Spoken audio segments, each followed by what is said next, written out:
Okay, so first part of the Great Gatsby, F. Scott Fitzgerald, chapter 1. I'm going to go through the first chapter now. I've got some interesting quotes, introduction of characters, so I'm going to share my screen as I talk to you. Write some notes that you find useful, and then we're going to discuss the next time I see you, which is, I think, tomorrow. Tomorrow, last lesson, I think. Okay, so this is Nick Carraway is our narrator, and he says this at the beginning of the chapter.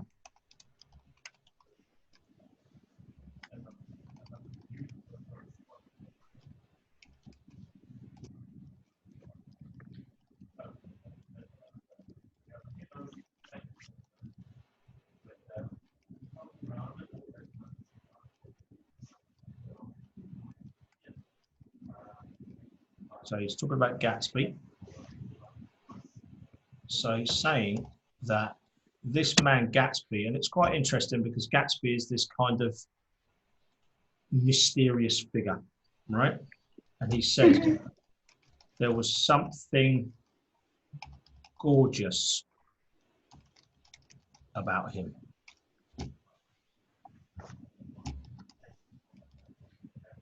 He had an extraordinary gift for hope, a romantic readiness. This was Gatsby. This is how he describes him right at the beginning of chapter 1. Now, Carraway's unaffected scorn is the summer that he has spent. He's writing this when he has moved back west. So he's gone back to where he came from. He's left New York. He's left all the bond business behind. So as you're reading it, you're thinking, hold on. So he went to New York to be a bond salesman in the summer, and then already he's gone back home. He obviously, something happened in that summer of 1922 that forced Carraway to just leave his job and go back. So his unaffected scorn is New York and the people around the areas that he was socializing with. But there's Gatsby, and he is exempt from that, which is interesting because Gatsby is at the center of it, really. And he doesn't mean this in a kind of he doesn't mean this in a homosexual way. There was something gorgeous about him. It was just, there was something about Gatsby that Carraway just, it was unexplainable, fixated, and just, he probably had a deep affection for the guy.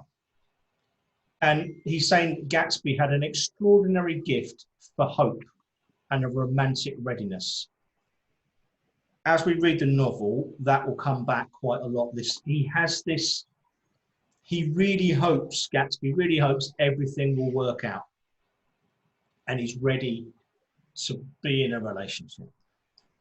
And he's just so optimistic about it, despite everything that goes on in the rest of the book. Okay, so that's an interesting first 3 lines about a guy we've not even met. Okay, now let's look at Nick. So Nick Carraway, who's our narrator. He fought in the Great War. 3 generations of Carraway people, they set up business in the Midwest, okay? Now, so when we're talking about old money and new money, there's a little bit of old money there. 3 generations of Carraway people, which meant that he went to a good university at New Haven. But they're not so good because they managed to get somebody illegally to substitute one of their family members to go to war, so that the original Carraway could set up the hardware business. So although 3 generations of good meaning Carraway people, yes, but they're not exempt from any blame. They lie as well. They sent a dummy person to war so that someone didn't have to go to war. Now, you can only do that if you've got money, correct? Mm-hmm. Freddie, Yeah. I've got to go to war. Can you go instead of me? Yeah, sure. Okay, how much do you want? Nothing. I like to as well.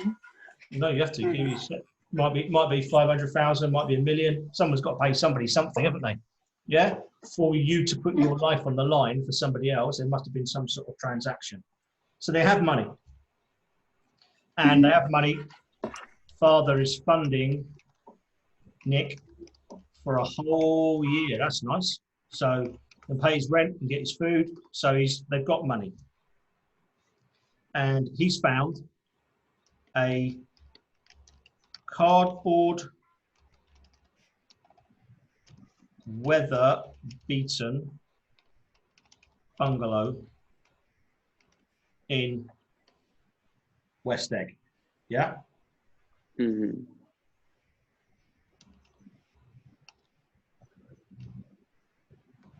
He has the money to have a lady from Finland do his cooking and cleaning. Then there's the rumor. Did he get engaged? Gossip. It's not said what the truth was, but it is there in chapter 1. Somebody brings up the fact that he had got engaged. Was it true or was it not? Okay.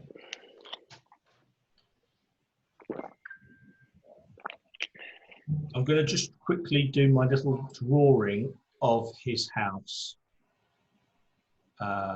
So this is Nick's house.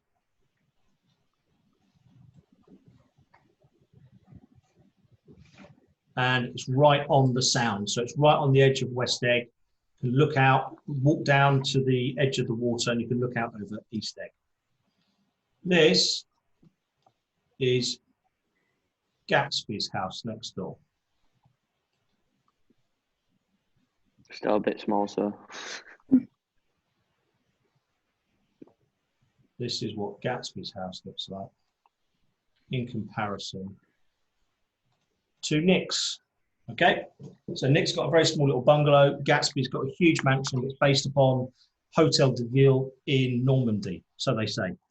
And it's got 40 acres of land. We're talking a very rich gentleman. But at the moment, he doesn't know who he is. But he's just describing the house next door to him, which just so happens to be Gatsby's. So when he's arrived, Nick has arrived there, and he goes off to see his second cousin on the first weekend that he's there. Okay, so we've got Nick Carraway up here, and he goes off to see Daisy. Now, Daisy is key to this novel. Okay, Daisy Buchanan, married into old money. That's what she's done. I said to you yesterday, she marries Tom. So she has married Tom Buchanan. And they live in East Egg. Old money. Remember I showed you on Google Maps yesterday? That's where all the old money live. Yeah. She's Nick's second cousin, although they don't really know each other.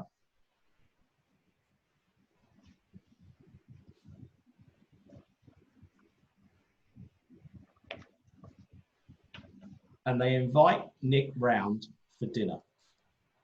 And he goes there on the weekend that he arrives. So he walks into the Buchanan house, which is bigger than Gatsby's.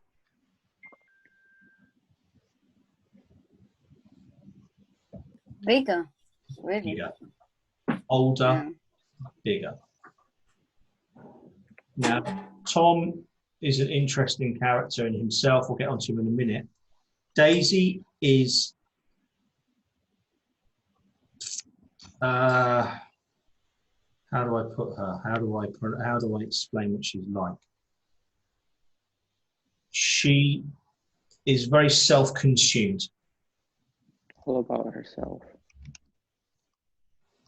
worried about herself and what people think. One of the first things she says to Nick is, "Do they miss me?" She cries ecstatically.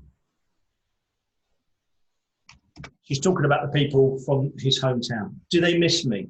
And Nick goes, "Oh yeah," very sarcastically. "Oh yeah, of course they do. Every wheel on the back right-hand side is painted black, and everybody's mourning for you." She's, "Oh my goodness, let's go back. Everybody misses me."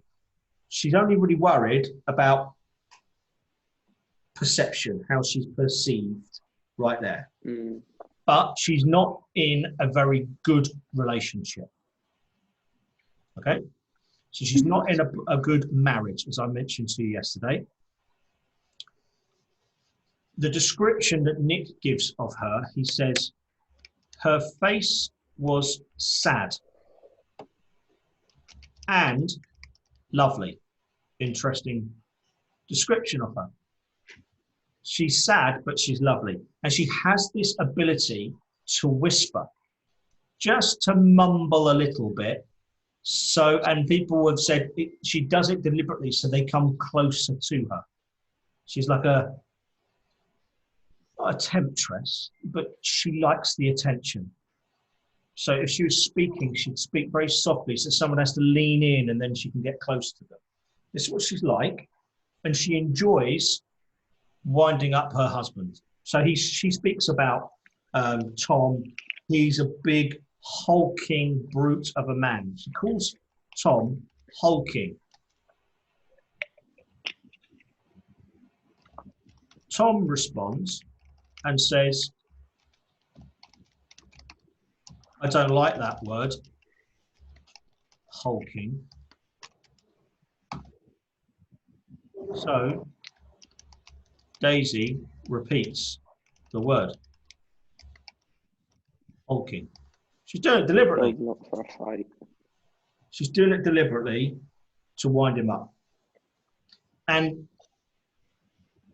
because, as I mentioned to you yesterday, Tom is having this affair and he drives through Queens and into New York to go see his mistress, Daisy is left probably a little bit unsure of her position, if you understand what I mean. Mm. She's unsure because she's married into old money and Tom could decide to divorce her whenever he wants. So she's on unstable ground. She doesn't really know where she belongs. So this is Daisy. Then we've got Tom, her husband. So we've got Tom Buchanan. Now, Tom, he went to college with Nick.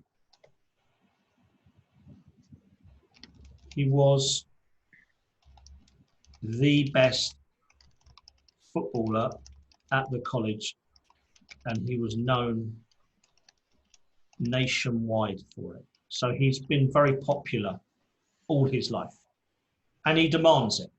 He's used to this. Nick says of him, he was so good at football and being popular that afterwards, everything in his life was an anticlimax.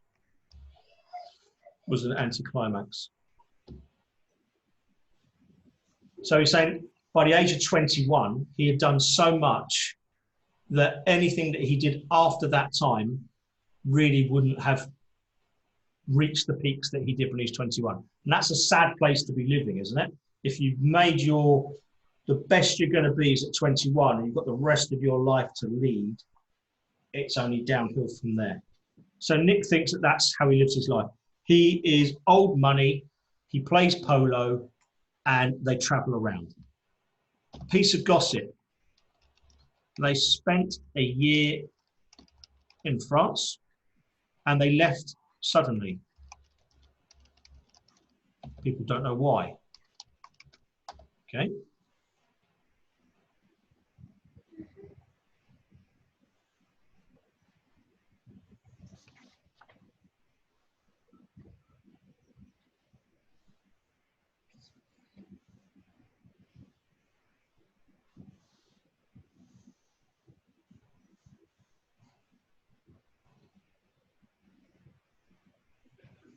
It's page 12. That's on page 12. They spent a year in France and they left suddenly. Daisy and Tom have a baby daughter who is, I think she's nearly 2 years old. Tom was not there at the birth. More gossip. More gossip. He just wasn't there.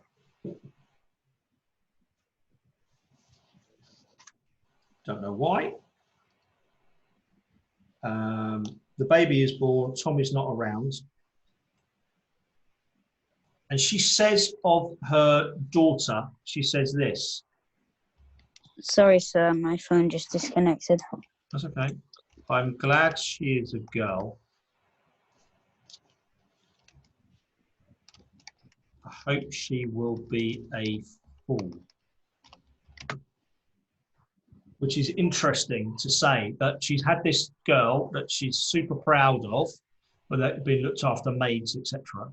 And all she wants her to do to grow up is just to be a fool. Nothing particularly interesting, just be a fool. There's nothing better than being a fool. Let me just find out that quote. So if I just stop and just share my screen with you. So here it's about page 20 something.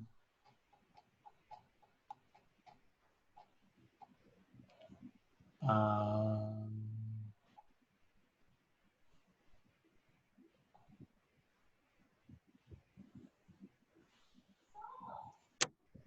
tell you a family secret. Okay, back in.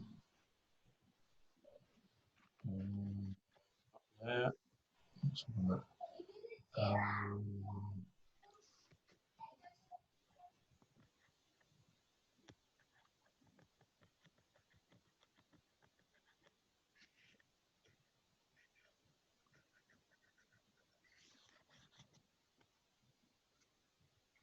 Can you see this?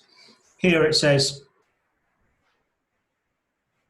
well, she was less than an hour old and Tom was God knows where. I woke up from the ether with an utterly abandoned feeling and asked the nurse right away if it was a boy or a girl. She told me it was a girl, and so I turned my head away and wept. All right, I said, I'm glad it's a girl and hope she'll be a fool. That's the best thing a girl can be in this world, a beautiful little fool. Very interesting that that's what she wants for her daughter to become as an ambition. And then we have what I was talking to you about yesterday, which is the phone call. So the phone rings and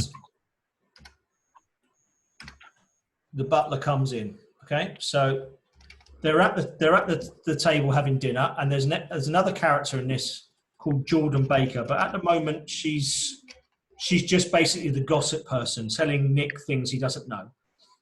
The telephone rings. The butler comes in and whispers into Tom's ear, which is fine. He expects phone calls, okay?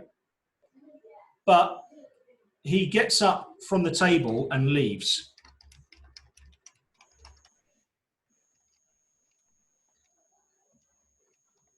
Almost immediately, Daisy follows to listen to the conversation. It's at this point that Jordan Baker, who is a pro women's golfer, says to Nick, "Shh, I'm listening in." She wants to know, is it the mistress?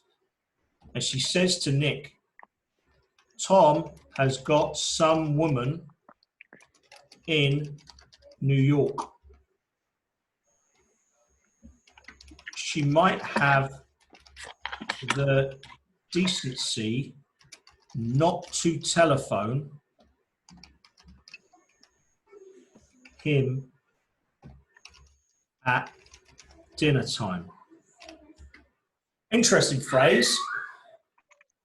Probably better just to have the decency not to be involved in Tom whatsoever. But no, Jordan says she might have the decency not to telephone him during dinner time, almost as if it's acceptable for him to have this mistress. And it affects Daisy a lot because Daisy is humiliated. So the phone goes, he goes out, he has his short conversation, then he comes back in. He sits down and immediately the telephone rings again. He must have hung up on her. And so the mistress is desperate and she's phoned again. And at this point, Daisy shakes her head decisively at Tom, saying to him, do not answer that call. Through the gesture of her head. She doesn't say anything, she just shakes her head at him like, don't you dare. So Nick, second cousin, has arrived and he's learnt that Tom is cheating on his family member and it seems to be acceptable for him to have a mistress. They lived in France for a year, but they don't really know why they left abruptly. Tom wasn't there when the baby was born. Daisy, all she wants for her daughter is to be a beautiful fool. Then you've got Jordan Baker, and the gossip is that maybe she cheated in a golf tournament, but we're not too sure about her. And then Daisy takes Nick outside, finally, for a one-to-one family talk. And they come back in, and Tom says, did you have a little heart-to-heart with Nick? And Daisy said, no, we didn't. And he says to Nick, don't believe everything you hear, which obviously means relating to the mistress. Nick goes home, a little bit amazed at what had just happened. And Nick stands out on the veranda at his bungalow alone. Well, he thought he was alone.